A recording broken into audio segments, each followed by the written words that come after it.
Hi, fellow educators. Today I wanted to go ahead and share with you guys my redesign project in case you guys might be able to go ahead and use this in your own classrooms. So on that note, let's dive right in.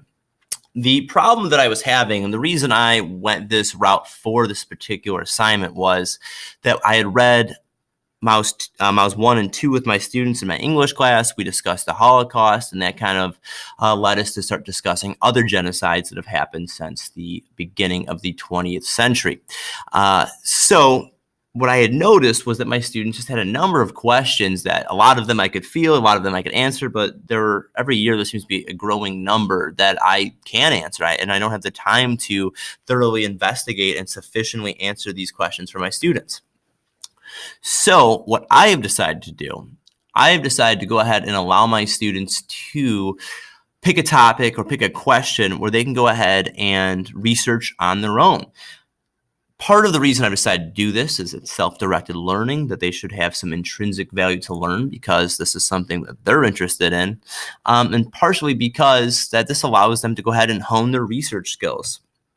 That right here you're looking at a article about the Armenian genocide from the New York Times. This is a digital resource. This next one's going to be a digital resource as well. This is really great for allowing students to explore digital resources or online resources. They are given a chance to evaluate these things and to determine whether or not they are worth using. In the event that you are wary of using online resources, obviously this really similar research can be conducted in a library or other places as well.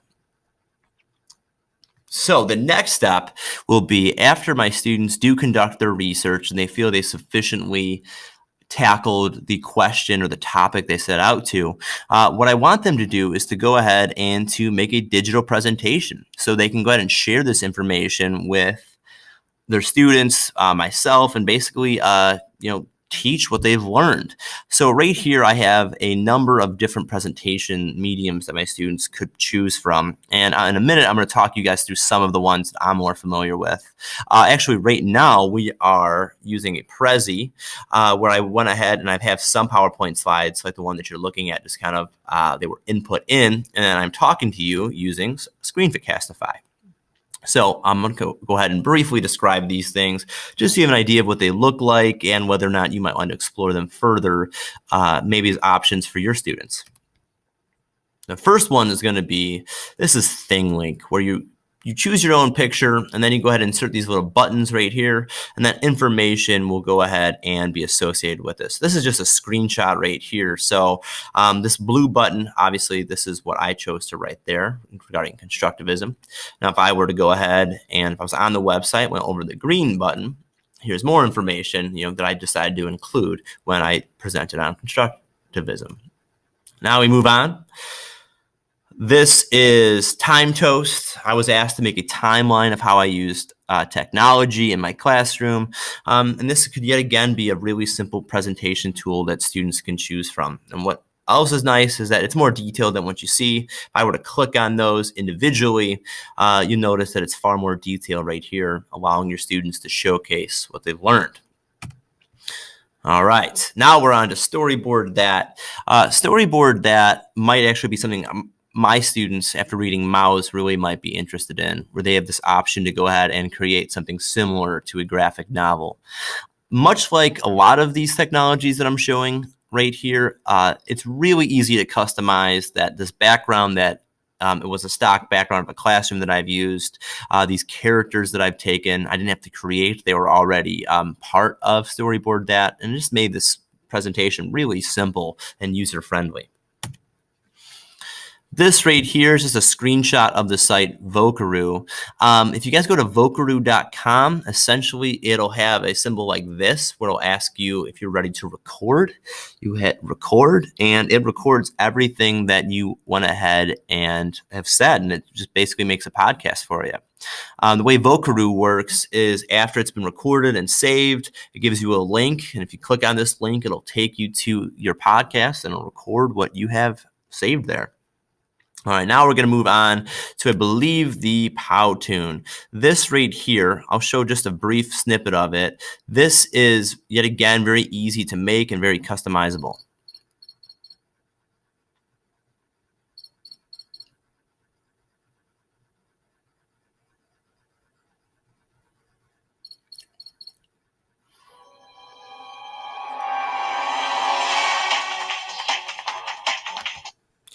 This video, the theme is something that was already pre-programmed at Powtoon.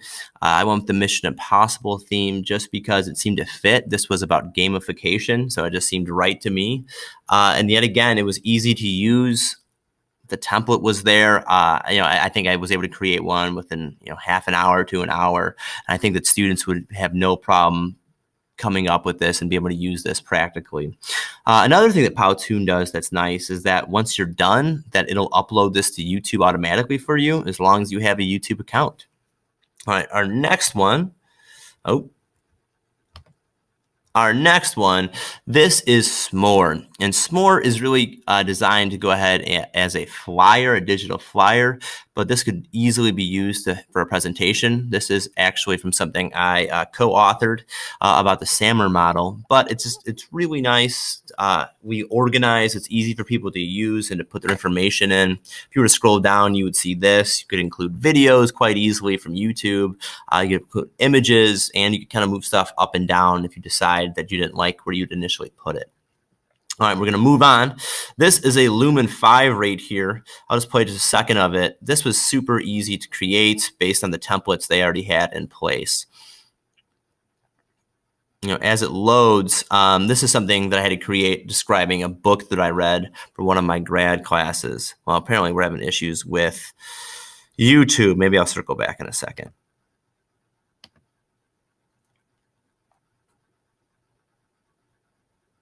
Here we go.